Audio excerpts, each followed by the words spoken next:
ओम श्री गणेशाय नमः। वागर्थाविव संपृक्तौ वागर्थ प्रतिपत्तये जगतः पितरौ वन्दे पार्वती परमेश्वरौ। श्रीमद्भागवत महापुराण दशम स्कंध 74वां अध्याय। भगवान की अग्र पूजा और शिशुपाल का उद्धार। ओम नमो भगवते वासुदेवाय। श्री शुक उवाच। एवं युधिष्ठिरो राजा जरासन्धवधं विभोः कृष्णस्य चानुभावं तं श्रुत्वा प्रीतस्तमब्रवीत्। युधिष्ठिर उवाच। ये स्युस्त्रैलोक्यगुरवः सर्वे लोकमहेश्वराः वहन्ति दुर्लभं लब्ध्वा शिरसैवानुशासनम्। श्री सुखदेव जी कहते हैं, परीक्षित, धर्मराज युधिष्ठिर जरासंध का वध और सर्वशक्तिमान भगवान श्री कृष्ण की अद्भुत महिमा सुनकर बहुत प्रसन्न हुए और उनसे बोले। धर्मराज युधिष्ठिर ने कहा, सच्चिदानंद स्वरूप श्री कृष्ण त्रिलोकी के स्वामी ब्रह्मा शंकर आदि और इंद्रादि लोकपाल सब आपकी आज्ञा पाने के लिए तरसते रहते हैं, और यदि वह मिल जाती है तो बड़ी श्रद्धा से उसको शिरोधार्य करते हैं। अनंत हम लोग हैं तो अत्यंत दीन, परंतु मानते हैं अपने को भूपति और नरपति। ऐसी स्थिति में है तो हम दंड के पात्र, परंतु आप हमारी आज्ञा स्वीकार करते हैं और उसका पालन करते हैं। सर्वशक्तिमान कमल नयन भगवान के लिए यह मनुष्य लीला का अभिनय मात्र है। जैसे उदय अथवा अस्त के कारण सूर्य के तेज में घटती या बढ़ती नहीं होती, वैसे ही किसी भी प्रकार के कर्मों से न तो आपका उल्लास होता है और न तो ह्रास ही, क्योंकि आप सजातीय विजातीय और स्वगत भेद से रहित स्वयं परब्रह्म परमात्मा है। किसी से पराजित न होने वाले माधव, यह मैं हूँ और यह मेरा है, तथा यह तू है और यह तेरा। इस प्रकार की विकार युक्त भेद बुद्धि तो पशुओं की होती है। जो आपके अनन्य भक्त हैं, उनके चित्त में ऐसे पागलपन के विचार कभी नहीं आते, फिर आप में तो होंगे ही कहाँ से। इसलिए आप जो कुछ कर रहे हैं वह लीला ही लीला है। श्री सुखदेव जी कहते हैं, परीक्षित, इस प्रकार कहकर धर्मराज युधिष्ठिर ने भगवान श्री कृष्ण की अनुमति से यज्ञ के योग्य समय आने पर यज्ञ के कर्मों में निपुण वेदवादी ब्राह्मणों को ऋत्विज आचार्य आदि के रूप में वर्ण किया। उनके नाम ये हैं, श्री कृष्ण द्वैपायन व्यासदेव, भरद्वाज, सुमंतु, गौतम, असित, वशिष्ठ, च्यवन, कण्व, मैत्रेय, कवस, त्रित, विश्वामित्र, वामदेव, सुमति, जैमिनी, क्रतु, पैल, पराशर, गर्ग, वैशंपायन, अथर्वा, कश्यप, धौम्य, परशुराम, शुक्राचार्य, आसुरी, वीतिहोत्र, मधुच्छंदा, वीरसेन और अकृतव्रण। इनके अतिरिक्त धर्मराज ने द्रोणाचार्य, भीष्म पितामह, कृपाचार्य, धृतराष्ट्र और उनके दुर्योधन आदि पुत्रों और महामति विदुर आदि को भी बुलवाया। राजन, राजसूय यज्ञ का दर्शन करने के लिए देश के सब राजा, उनके मंत्री तथा कर्मचारी, ब्राह्मण, क्षत्रिय, वैश्य, शूद्र सबके सब वहां आए। इसके बाद ऋत्विज ब्राह्मणों ने सोने के हलों से यज्ञ भूमि को जुतवाकर राजा युधिष्ठिर को शास्त्रानुसार यज्ञ की दीक्षा दी। प्राचीन काल में जैसे वरुण देव के यज्ञ में सबके सब यज्ञ पात्र सोने के बने हुए थे, वैसे ही युधिष्ठिर के यज्ञ में भी थे। पांडुनंदन महाराज युधिष्ठिर के यज्ञ में निमंत्रण पाकर ब्रह्मा जी, शंकर जी, इंद्रादि लोकपाल अपने गणों के साथ सिद्ध और गंधर्व, विद्याधर, नाग, मुनि, यक्ष, राक्षस, पक्षी, किन्नर, चारण, बड़े बड़े राजा और रानियां ये सभी उपस्थित हुए। सबने बिना किसी प्रकार के कौतूहल के यह बात मान ली कि राजसूय यज्ञ करना युधिष्ठिर के योग्य ही है, क्योंकि भगवान श्री कृष्ण के भक्त के लिए ऐसा करना कोई बहुत बड़ी बात नहीं है। उस समय देवताओं के समान तेजस्वी याजकों ने धर्मराज युधिष्ठिर से विधि पूर्वक राजसूय यज्ञ कराया। ठीक वैसे ही जैसे पूर्व काल में देवताओं ने वरुण से करवाया था। सोमलता से रस निकालने के दिन महाराज युधिष्ठिर ने अपने परम भाग्यवान याजकों और यज्ञ कर्म की भूल चूक का निरीक्षण करने वाले सदसस्पतियों का बड़ी सावधानी से विधि पूर्वक पूजन किया। अब सभासद लोग इस विषय पर विचार करने लगे कि सदस्यों में सबसे पहले किसकी पूजा, अग्र पूजा होनी चाहिए। जितनी मति उतने मत, इसलिए सर्वसम्मति से कोई निर्णय नहीं हो सका।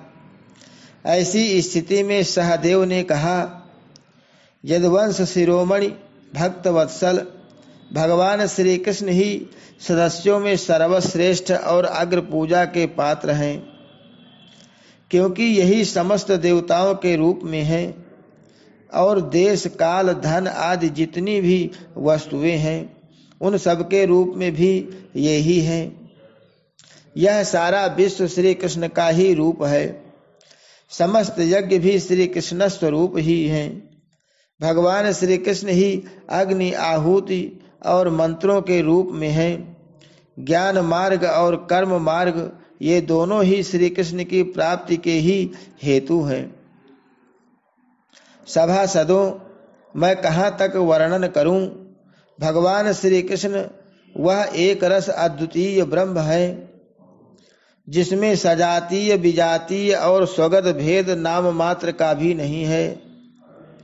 यह संपूर्ण जगत उन्हीं का स्वरूप है। वे अपने आप में ही स्थित और जन्म, अस्तित्व, वृद्धि आदि इच्छा भाव विकारों से रहित हैं। वे अपने आत्मा स्वरूप संकल्प से ही जगत की सृष्टि, पालन और संहार करते हैं। सारा जगत श्री कृष्ण के ही अनुग्रह से अनेक प्रकार के कर्म का अनुष्ठान करता हुआ धर्म, अर्थ, काम और मोक्ष रूप पुरुषार्थों का संपादन करता है। इसलिए सबसे महान भगवान श्री कृष्ण की ही अग्र पूजा होनी चाहिए। इनकी पूजा करने से समस्त प्राणियों की तथा अपनी भी पूजा हो जाती है। जो अपने दान धर्म को अनंत भाव से युक्त करना चाहता हो, उसे चाहिए कि समस्त प्राणियों और पदार्थों के अंतरात्मा भेदभाव रहित परम शांत और परिपूर्ण भगवान श्री कृष्ण को ही दान करे। परीक्षित, सहदेव भगवान की महिमा और उनके प्रभाव को जानते थे। इतना कहकर वे चुप हो गए। उस समय धर्मराज युधिष्ठिर की यज्ञ सभा में जितने सत्पुरुष उपस्थित थे, सबने एक स्वर से बहुत ठीक कहकर सहदेव की बात का समर्थन किया।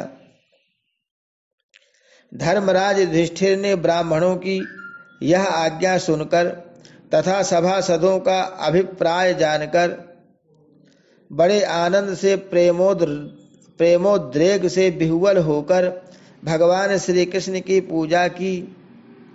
अपनी पत्नी, भाई, मंत्री और कुटुंबियों के साथ धर्मराज युधिष्ठिर ने बड़े प्रेम और आनंद से भगवान के पांव पखारे तथा उनके चरण कमलों का लोक पावन जल अपने सिर पर धारण किया।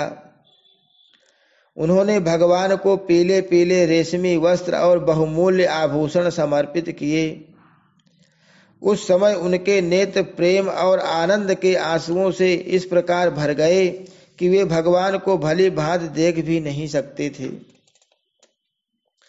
यज्ञ सभा में उपस्थित सभी लोग भगवान श्री कृष्ण को इस प्रकार पूजित सत्कृत देखकर हाथ जोड़े हुए नमो नमः, जय जय इस प्रकार नारे लगाकर इन्हें नमस्कार करने लगे। उस समय आकाश से स्वयं ही पुष्पों की वर्षा होने लगी। परीक्षित, अपने आसन पर बैठा हुआ शिशुपाल यह सब देख सुन रहा था। भगवान श्री कृष्ण के गुण सुनकर उसे क्रोध हो आया और वह उठकर खड़ा हो गया। वह भरी सभा में हाथ उठाकर बड़ी असहिष्णुता किंतु निर्भयता के साथ भगवान को सुनाकर अत्यंत कठोर बातें कहने लगा। सभासदों, श्रुतियों का यह कहना सर्वथा सत्य है कि काल ही ईश्वर है। लाख चेष्टा करने पर भी वह अपना काम करा ही लेता है। इसका प्रत्यक्ष प्रमाण हमने देख लिया कि यहाँ बच्चों और मूर्खों की बात से बड़े बड़े वयोवृद्ध और ज्ञान वृद्धों की बुद्धि भी चकरा गई है। पर मैं जानता हूँ कि आप लोग अग्र पूजा के योग्य पात्र का निर्णय करने में सर्वथा समर्थ हैं। इसलिए सदस्यपतियों, आप लोग बालक सहदेव की यह बात ठीक न माने कि कृष्ण ही अग्र पूजा के योग्य हैं। यहाँ बड़े बड़े तपस्वी, विद्वान, व्रतधारी, ज्ञान के द्वारा अपने समस्त पाप तापों को शांत करने वाले परम ज्ञानी, परमर्षि, ब्रह्मनिष्ठ आदि उपस्थित हैं, जिनकी पूजा बड़े बड़े लोकपाल भी करते हैं। यज्ञ की भूल चूक बतलाने वाले उन सदस्यपतियों को छोड़कर यह कुल कलंक ग्वाला भला अग्र पूजा का अधिकारी कैसे हो सकता है? क्या कौवा कभी यज्ञ के पुरोडास का अधिकारी हो सकता है? न इसका कोई वर्ण है और न तो आश्रम, कुल भी इसका ऊंचा नहीं है। सारे धर्मों से यह बाहर है। वेद और लोक मर्यादाओं का उल्लंघन करके मनमाना आचरण करता है। इसमें कोई गुण भी नहीं है। ऐसी स्थिति में यह अग्र पूजा का पात्र कैसे हो सकता है? आप लोग जानते हैं कि राजा ययाति ने इसके वंश को शाप दे रखा है। इसलिए सत्पुरुषों ने इस वंश का ही बहिष्कार कर दिया है। ये सब सर्वदा व्यर्थ मधुपान में आसक्त रहते हैं। फिर ये अग्र पूजा के योग्य कैसे हो सकते हैं? इन सबने ब्रह्मर्षियों के द्वारा सेवित मथुरा आदि देशों का परित्याग कर दिया और ब्रह्म वर्चस्व के विरोधी वेद चर्चा रहित समुद्र में किला बनाकर रहने लगे। वहां से जब ये बाहर निकलते हैं तो डाकुओं की तरह सारी प्रजा को सताते हैं। परीक्षित, सच पूछो तो शिशुपाल का सारा शुभ नष्ट हो चुका था। इसी से उसने और भी बहुत सी कड़ी कड़ी बातें भगवान श्री कृष्ण को सुनाई। परंतु जैसे सिंह कभी सियार की हुआ पर ध्यान नहीं देता, वैसे ही भगवान श्री कृष्ण चुप रहे। उन्होंने उसकी बातों का कुछ भी उत्तर नहीं दिया। परंतु सभासदों के लिए भगवान की निंदा सुनना असह्य था। उनमें से कई अपने अपने कान बंद करके क्रोध से शिशुपाल को गाली देते हुए बाहर चले गए। परीक्षित, जो भगवान की या भगवत परायण भक्तों की निंदा सुनकर वहां से हट नहीं जाता, वह अपने शुभ कर्मों से च्युत हो जाता है और उसकी अधोगति होती है। परीक्षित, अब शिशुपाल को मार डालने के लिए पांडव मत्स्य केकय और संजय वंशी नरपति क्रोधित होकर हाथों में हथियार ले उठ खड़े हुए। परंतु शिशुपाल को इससे कोई घबराहट नहीं हुई। उसने बिना किसी प्रकार का आगा पीछा सोचे अपनी ढाल तलवार उठा ली और वह भरी सभा में श्री कृष्ण के पक्षपाती राजाओं को ललकारने लगा। उन लोगों को लड़ते झगड़ते देख भगवान श्री कृष्ण उठ खड़े हुए। उन्होंने अपने पक्षपाती राजाओं को शांत किया और स्वयं क्रोध करके अपने ऊपर झपटते हुए शिशुपाल का सिर छुरे के समान तीखी धार वाले चक्र से काट लिया। शिशुपाल के मारे जाने पर वहां बड़ा कोलाहल मच गया।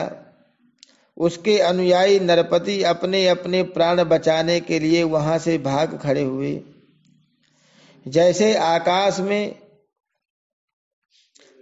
आकाश से गिरा हुआ लोक धरती में समा जाता है, वैसे ही सब प्राणियों के देखते देखते शिशुपाल के शरीर से एक ज्योति निकलकर भगवान श्री कृष्ण में समा गई।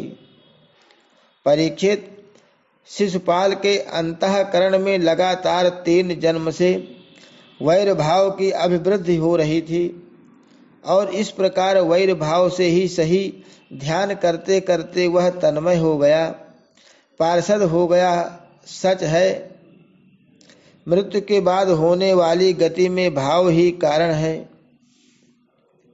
शिशुपाल की सदगति होने के बाद चक्रवर्ती धर्मराज युधिष्ठिर ने सदस्यों और ऋतुजों को पुष्कल दक्षिणा दी तथा सबका सत्कार करके विधि पूर्वक यज्ञांत स्नान अवभृत स्नान किया। परीक्षित, इस प्रकार योगेश्वरेश्वर भगवान श्री कृष्ण ने धर्मराज युधिष्ठिर का राजसूय यज्ञ पूर्ण किया और अपने सगे संबंधी और सुहृदों की प्रार्थना से कुछ महीनों तक वहीं रहे।